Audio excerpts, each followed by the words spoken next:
Joining me this week for Right versus Left is Mark Littlewood, former Director General of the IEA. I got that right, didn't I, Mark? You did. And we've got Tom Bewick. He's a political commentator. So we're going to go straight to it, guys.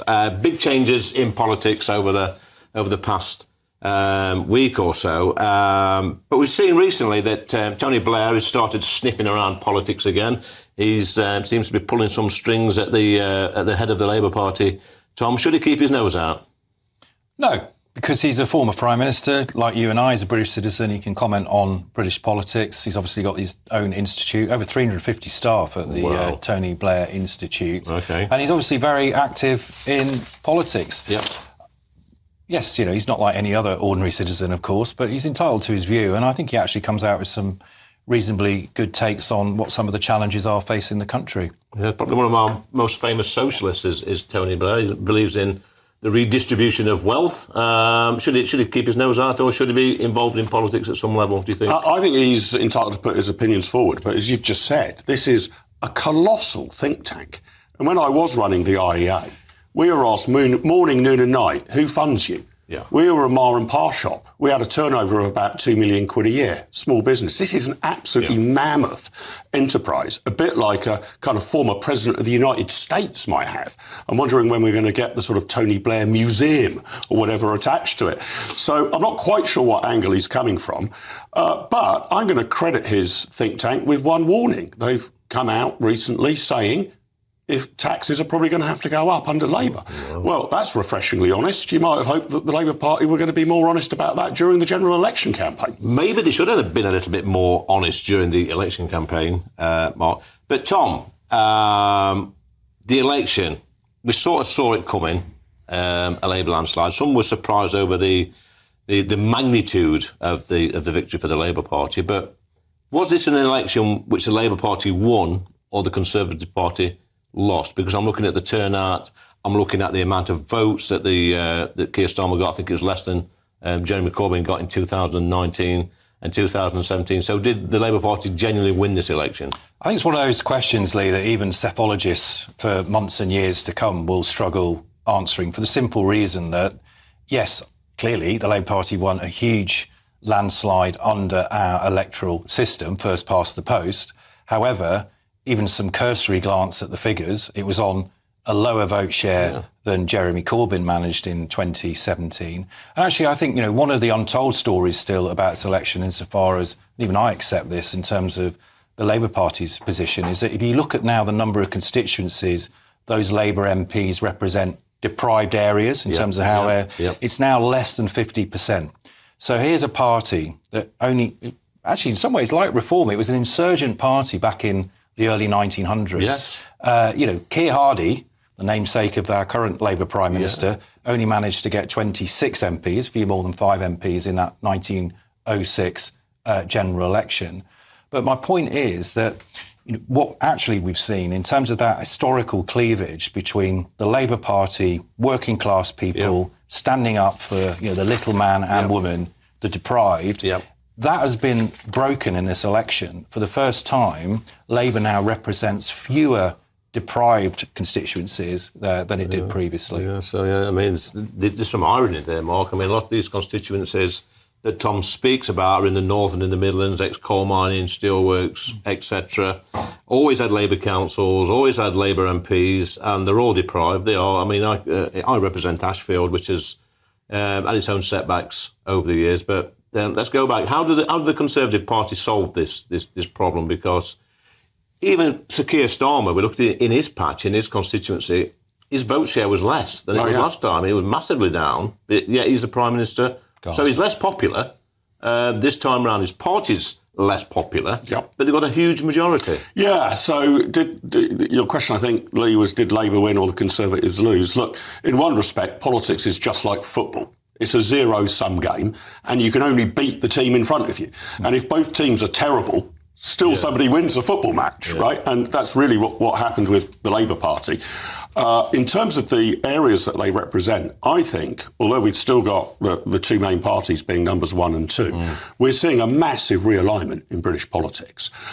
You referenced, Tom, the going back to Keir Hardie's Labour Party, unambiguously a party of the kind of manual working class. Now, basically, Labour is more and more a party of the affluent middle-class public sector. You're much more likely to be voting Labour if you're a teacher or a civil servant on a pretty decent salary. I think the Lib Dems now represent the 5 most affluent constituencies in the country. So a huge realignment is happening. That might still end up with the Labour Party and the Conservative Party as the two main parties, but their coalition, the sort of people they represent, the geography they represent, that is changing an awful lot. I'll tell you what I noticed, Tom, during the general election campaign in Ashfield. I'm from there, so I know my community, I know my constituents.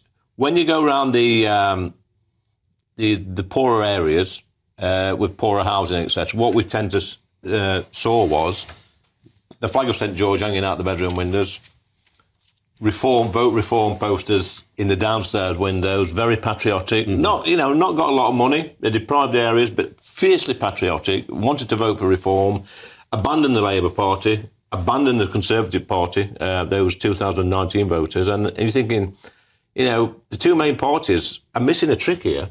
These are the people that they should be going for, and they sort of ignored them, and they're coming out in their droves to vote for something different.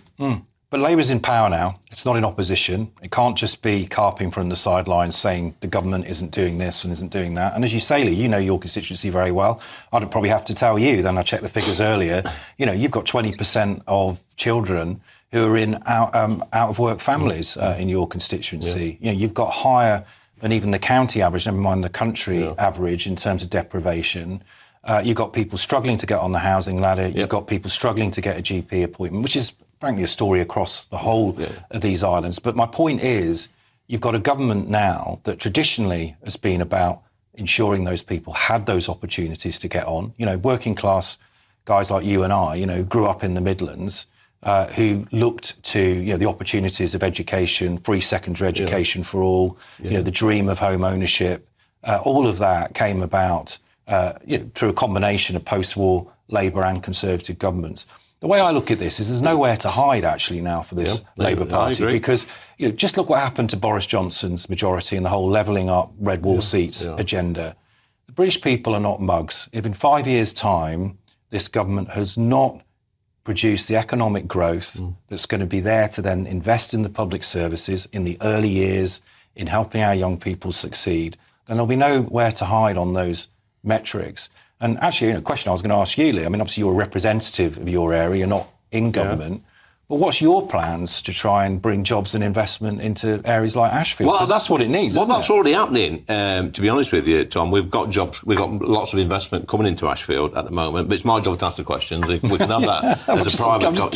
No, the jobs are there. Now, one of the biggest problems we have in Ashfield is the lots of firms I visit businesses every week, SMEs. The big problem they have is recruitment. They put an ad out, they might get 10 applications, they'll invite 6 or 7 back for a job, one will turn up. Then they'll find out that one person is not suitable. So my big beef at the moment, my main aims as the MP, and it started my first week when I got elected in 2019, was education within Ashfield. I'm having 2 new school rebuilds, which I can thank the previous Conservative government for that. We've got a brilliant local technical college, which doubles as a university as well. So it's about getting the young people through school and breaking that cycle of poverty where they've come from broken households and only ever saw a way forward in life is to be on benefits. And that's wrong. There's plenty of opportunities out there. The way out of poverty is not the Labour way of keep increasing the benefits and talk about, the way out of poverty, guys, is through opportunity, it's through training, it's through qualifications, it's through apprenticeships. And if we can do that, then we're on to a winner. And I think this successive governments have sort of forgot that. It's about enabling people, giving them a hand up, not a hand out. I think that's right, Lee. And I'd also say, taking a very economic analysis of this, look, people are not stupid. They respond to incentives. And if you're only going to make a smidgen more by doing perhaps a pretty difficult, tough and unglamorous job, well, if you could actually sit at home and claim welfare instead, maybe a little bit poorer, but not have to get out of bed at 7 o'clock every morning and go and clean things or scrub things, you're more likely not to enter the workforce. And I think at that crucial point, jobs that might be a bit below the average salary, even quite a bit below the average salary, are unattractive because our welfare system's too generous. Yeah, and I agree. I'd like us to get back to the original purpose of the welfare state when Beveridge, a Liberal, set it up. He said welfare should be temporary and at subsistence levels. And now, virtually everybody qualifies for some form of welfare benefit or another. I could talk all day about that, Mark. But look, it's time for Quiz of the Week, guys.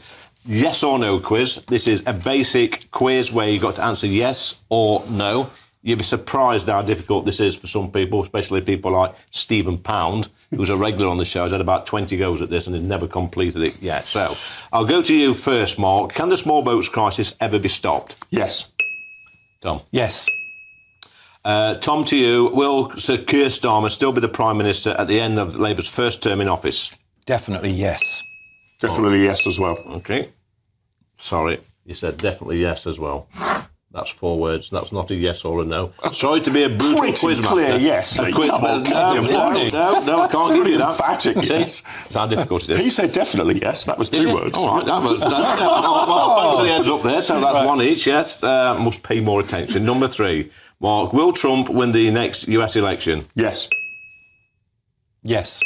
Oh, we nearly stuttered there.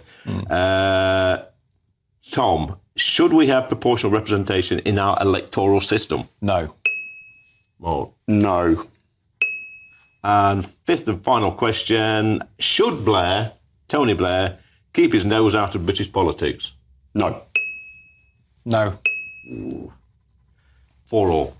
Total agreement between the two of us. So much for right versus left. Tom, do you want to come back on one of those questions?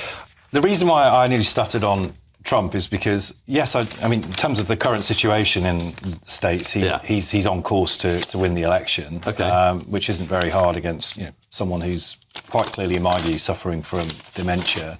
But do I want him to win? Do I think the British people want Trump in the White House? I would say probably the majority don't. So that's kind of what I would like to see and what will happen, I think. Do you want to come back on one? Yeah, this is the one I hesitated on rather than was too verbose on, Lee, and that was proportional representation. So I don't favour pure proportional representation. I don't think if you get 9.3% of the vote, you need to get exactly 9.3% of the seats. But I do worry our present electoral system needs some kind of reform. It's not right that a party can get, in the case of Reform UK, many more votes than the Liberal Democrats and only a tenth of the seats. I don't know quite how to do that, but I think I'd probably want some system where parties which are clearly underrepresented get some sort of top-up in the House of Commons from some sort of list. So it wouldn't be PR. I'm not saying because Reform got 14% of the vote, they get 14% of the seats, but I think they should get more than 1% of the seats.